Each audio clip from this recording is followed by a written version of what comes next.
Oke guys, Assalamualaikum warahmatullahi wabarakatuh guys. Kembali lagi bersama saya di channel Tutorial Vlog. Oke guys, kita kembali lagi bersama saya di cerita seram kali ini ya guys. Sebentar guys. Nah kali ini saya akan membahas sebuah cerita yang sangat apa ya guys, cukup menyeramkan ya guys. Ini adalah panas saudara guys. Ini adalah cerita kisah pembunuhan ya guys, pembunuhan yang sangat cukup kejam sekali menurut saya guys. Ini adalah pembunuhan dan pemerkosaan berantai yang sudah beroperasi selama puluhan tahun di Amerika guys, di Amerika Serikat ya, bukan di Amerika Selatan atau di mana lagi barat gitu ya. Ini di Amerika Serikat guys, di Amerika. Nah, nama pembunuhan ini adalah Golden State Killer. Perburuannya sudah terjadi sejak 4 dekade guys, atau mungkin ya 4 dekade ini 4 apa ya guys, 4 tahun mungkin 4 apa ya, aku koreksi aja guys, koreksi kalau aku kurang tahu, kurang dibetulkan aja guys. Namanya Golden State Killer guys. Nah, perburuan panjang ini akhirnya berhasil diungkap oleh berhasil diringkus oleh FBI guys. Nah, perburuan panjang ini melibatkan metode pencocokan DNA melalui GED match. Dan kita langsung saja bahas kali ini guys. Tanggal 2 Februari 1978 menjadi hari yang sangat naas bagi pasangan Brian Maggiore dan Kathy Maggiore. Ketika Brian dan istrinya berjalan kaki dengan anjing mereka pukul 9 malam di area Rancho Cordova, Sacramento, seseorang menembak keduanya hingga tewas. Nah, sebelum aku lanjutkan ya, ini sorry banget, ini adalah cerita seram, cerita pembunuhan, bukan cerita seram, cerita pembunuhan terakhir ya.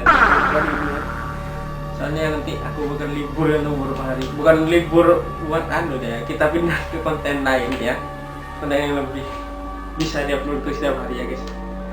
Untuk cerita yang ini terakhir guys, cerita pembunuhan kali ini cerita terakhir, dan kita akan lanjut ke cerita-cerita yang menarik yang berikutnya. Oke, mandek disek guys ya, nanti akan aku ceritakan lagi gitu loh. Nah, kita lanjut lagi. Para penyidik mencurigai seorang buronan yang dijuluki Golden State Killer guys, sebagai pelakunya guys. Tidak jauh dari lokasi pembunuhan pasangan Maggiore terjadi pula kasus pemerkosaan serta pembunuhan. Polisi menemukan bukti sebelah tali sepatu yang sama dengan yang ada di lokasi tempat Brian dan Kathy terbunuh guys. Jadi Kathy dan Brian ini dibunuh di tempat yang berbeda guys, sama orang yang diperkosa dan dibunuh guys. Tapi si polisi ini menemukan bukti tali sepatu guys. Puluhan investigator FBI dikerahkan untuk menemukan Golden State Killer yang dituduh telah melakukan kejahatan sejak musim panas 1976. Kala itu distrik timur Sacramento County terasa begitu mencekam atas teror pencurian. Pencurian, pemerkosaan hingga pembunuhan guys. Alih-alih mampu meringkus pelaku dalam kurun waktu yang singkat, kepolisian Amerika yang dibantu jajaran intelijen butuh waktu 4 dekade lebih untuk menangkap Golden State Killer ini guys. Nah, kita langsung saja ke yang pertama ya guys, adalah mantan polisi guys. Golden State Killer punya nama asli Joseph James D'Angelo Jr. yang lahir pada 8 November 1945 di New York. Istrinya seorang pengacara dan mempunyai 3 anak perempuan dari pernikahannya itu. Saat berusia 19 tahun, ia bergabung dengan Angkatan Laut Amerika dan bertugas selama 22 bulan pada Perang Vietnam sebagai kontrolir kerusakan kapal penjelajah ini. Baru pada 1973, ia menjadi seorang perwira kepolisian unit perampokan di Exeter setelah pindah dari Citrus Heights. Dan pada tahun 1976 D'Angelo dipromosikan menjadi sersan dan bertanggung jawab atas program Joint Attack on Burglary dari Departemen Kepolisian Exeter. Dan sedari Agustus 1976 hingga Juli 1979, ia dipindah tugaskan ke unit kepolisian wilayah Auburn. Namun pada 31 Oktober 1979, D'Angelo dipecat setelah melewati hukuman percobaan selama 6 bulan. Karena kasus pencurian martil dan sekaleng alat penangkis serangan anjing dari sebuah toko di Sacramento, di sebuah toko obat ya guys. Dan karir D'Angelo tak diketahui lagi pasca pemecatan ini guys. Baru ketika jurnalis CBC Sacramento Ryan Lillis melakukan investigasi pada 2018, diketahui ia bekerja sebagai mekanik truk pusat distribusi Chef Mart supermarket di Roosevelt. Nah, yang kedua guys adalah ragam julukannya guys. Nah, kepolisian Sacramento meringkus D'Angelo pada 25 April 2018 di pinggiran kota Sacramento ketika ia sudah berusia 72 tahun. D'Angelo dijatuhi dengan 2 tuduhan pembunuhan tingkat pertama. Selain melakukan serangkaian investigasi mencari keterkaitan sejumlah kasus pembunuhan serta pemerkosaan, pihak kepolisian serta FBI bahkan mengabarkan perburuan nasional dengan imbalan sebesar 50 US dollar guys. Wah, gede banget nih guys. Bukan 50 US dollar, 50.000 US dollar bagi siapapun yang menemukan D'Angelo guys. Dalam rentang 1974 hingga 1986 ya, mungkin 10 tahun lebih ya guys, D'Angelo telah melakukan serangkaian 13 pembunuhan berantai guys, 50 kali upaya pemerkosaan serta lebih dari 120 kasus pencurian. Atas semua tindakan kejahatan itu, D'Angelo bukan hanya dijuluki Golden State Killer, nama lain semisal Original Night Stalker, S. Area Rapist, S.B. Rapist, Aaron's Viscilla Ransacker, serta Diamond Knot Killer. Tak pelak disematkan pada seorang D'Angelo ini. Kasus pertama yang dieksekusi oleh D'Angelo adalah perampokan sebuah rumah yang berada di Visalia, California pada 19 Maret 1974. Kala itu D'Angelo membawa kabur sejumlah perhiasan serta uang koin yang ada di celengan senilai 50 US dollar. Setelah kasus itu, lusinan upaya merampokan bahkan pembunuhan di wilayah Visalia terus dilancarkan. Berkat itu pula D'Angelo disebut sebagai Viscalia Ransacker. Ini nama istilahnya guys. Nah, dan berselang 1,5 tahun dari kasus pertama, D'Angelo menjadi pelaku perampokan dan penembakan seorang profesor jurnalis bernama Claude Snelling di rumahnya sendiri guys. Rumahnya si profesor itu ya guys. Coba kita kimasan untuk kayaknya ada kamu posisi. Gak apa ya, mohon gimana, panas. Menggunakan topeng ski guys, topeng ski. Kalian mesti tahu topeng ski ya guys, topeng gitulah. D'Angelo menyatroni rumah Snelling pada dini hari. Bukan hanya upaya penembakan serta perampokan saja. Dalam kasus itu, D'Angelo melakukan upaya penculikan pada anak perempuan Snelling yang berusia 16 tahun guys. Masih muda ya guys. Dan memasuki Juni 1976 hingga Juli 1979, wah 3 tahun nih guys, D'Angelo telah melakukan tindak pemerkosaan terhadap 50 orang perempuan dengan ragam usia, yang semuanya berada di wilayah California guys. Nah, ada yang bermula dari pengintaian disertai dengan perampokan bahkan hingga pembunuhan.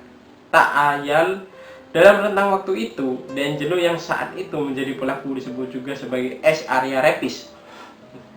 Julukan yang kedua mungkin guys. Lewat pengakuan besar korban serta yang ditambahkan oleh keterangan investigator, D'Angelo sering menelpon para calon korban selama berbulan-bulan sebelumnya untuk mempelajari rutinitas harian mereka guys. Oke, bahaya nih guys, bahaya banget nih guys. Tidak heran jika melihat pola yang dilakukan sebelum hari eksekusi, julukan original Lex Stalker juga dialamatkan pada si Angelo ini guys. Nah, dan pada tanggal 13 Maret 1980, Charlene Smith beserta suaminya Lyman Smith tewas dibunuh di rumah mereka yang berada di Ventura. Bahkan sebelum meregang nyawa, Charlene diduga diperkosa terlebih dahulu guys. Sebilah balok dari tumpukan kayu di sisi rumah digunakan D'Angelo untuk memukul keduanya. Pergelangan tangan dan pergelangan kaki mereka berdua diikat oleh tali gorden itu guys, dengan simpul berlian. Mengacu pada temuan itu, D'Angelo pun disebut sebagai Diamond Knot Killer guys.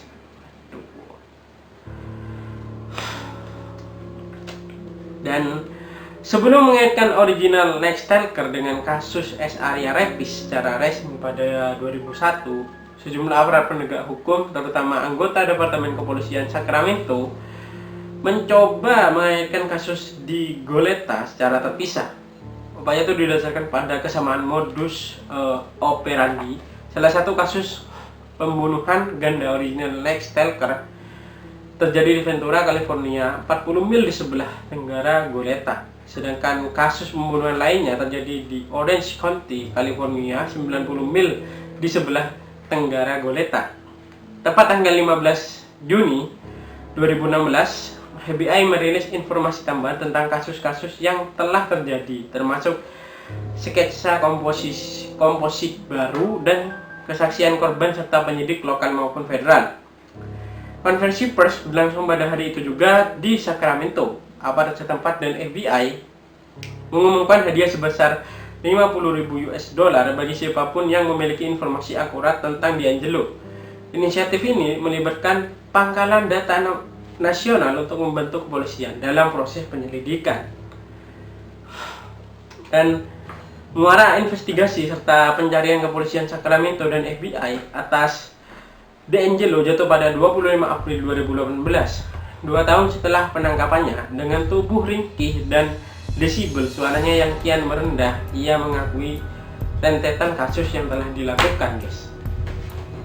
Nah, dan yang ketiga nih guys, yang ketiga ya, lanjut ke investigasi DNA guys. DNA nih kayak itu guys, kayak keturunan gitu ya, golongan ini misalnya kamu turunan ini. Nah, dalam upaya investigasi serta penelusuran D'Angelo ya guys, pihak kepolisian serta FBI memakai metode pencocokan DNA keturunan guys, atau bersamaan. Melalui penggunaan genealogi DNA via GetMatch, para penyelidik mengidentifikasi kerabat jauh D'Angelo, termasuk anggota keluarga yang terkait langsung dengan kakek buyutnya yang berasal dari tahun 1800-an guys. Sampel DNA-nya sendiri didapatkan dari setiap tempat kejadian perkara kasus-kasus sebelumnya. GetMatch adalah platform pelayanan online untuk membandingkan file data DNA. Ya, ini yang belum tahu ya. Autosome serta menawarkan tes genetik untuk menelusuri keturunan. Nah, itu guys, GetMatch. GetMatch didirikan pada 2010 oleh Curtis Rogers, seorang pensiunan pengusaha, dan John Olson, seorang insinyur transportasi di Lake Worth, Florida. GetMatch bisa dipakai oleh publik secara gratis untuk melacak silsilah keluarga. Nah, ini berarti sudah modern ya, gak kayak zaman dulu mungkin ya. Berdasarkan hasil informasi dari GetMatch tentang DNA dari D'Angelo, ya, peneliti mendapatkan sekitar 25 pohon keluarga berbeda guys. Pohon yang akhirnya terhubung dengan D'Angelo sendiri berisi sekitar 1.000 orang. Selama beberapa bulan, penyelidik menggunakan petunjuk lain seperti usia, jenis kelamin, dan tempat tinggal untuk menyingkirkan subjek dugaan yang menghuni pohon-pohon ini, menghilangkan subjek dengan satu demi satu sampai hanya D'Angelo sendiri yang tersisa. Ini kurang tahu apa maksudnya guys. Identifikasi melalui GetMatch telah dimulai pada Januari 2018 oleh detektif Paul Holtz dan pengacara FBI Steve Kramer. Setelah pengungkapan DNA D'Angelo, sejumlah pihak menemukan kekhawatiran tentang etika penggunaan informasi via GetMatch itu. Katanya dekan University of California Los Angeles atau UCLA School of Law Jennifer Buckin, guys, Kekhawatirannya adalah sampel yang diunggah ke pangkalan data GetSmith juga menyediakan informasi soal keluarga lain yang belum tentu menyetujui data mereka jadi konsumsi publik. Mungkin loh guys, dulu tuh di apa ya guys, diperiksa kabel loh guys, so negara itu mungkin loh ya, mungkin kalau nggak salah ini ya guys, nggak ada yang terima guys, mungkin guys, keluarganya. Kasus Golden dan yang terakhir ya guys, kasus Golden State Killer ini tak menjadi faktor utama yang mendorong pengesahan undang-undang pembentukan pangkalan data DNA California. Undang-undang ini mengizinkan pengambilan sampel DNA semua tersangka dan terpidana di California, di mana penuntukannya sebagai sumber utama penelusuran serta investigasi. Oh, gitu. Jadi gitu guys ceritanya guys. Setelah di mungkin ketemu itu ya, di Angelo itu guys pembunuhnya guys, mungkin setelah 4 dekade guys, dia melakukan, si FBI ini melakukan pembunuhan itu ya guys. Dan segitu dulu guys cerita kali ini guys, cerita pembunuhan kali ini. Sorry kalau ada yang kurang, ada yang sorry ya guys, aku mohon maaf sebesar-besarnya ya guys. Nantikan video-video cerita pembunuhan selanjutnya yang lebih menarik lagi. Pokoknya libur dulu ya guys, nanti kalau ada nanti tak lagi guys ya. Saya Teguh Daily Vlog. Wassalamualaikum warahmatullahi wabarakatuh. Bye bye. Yeah.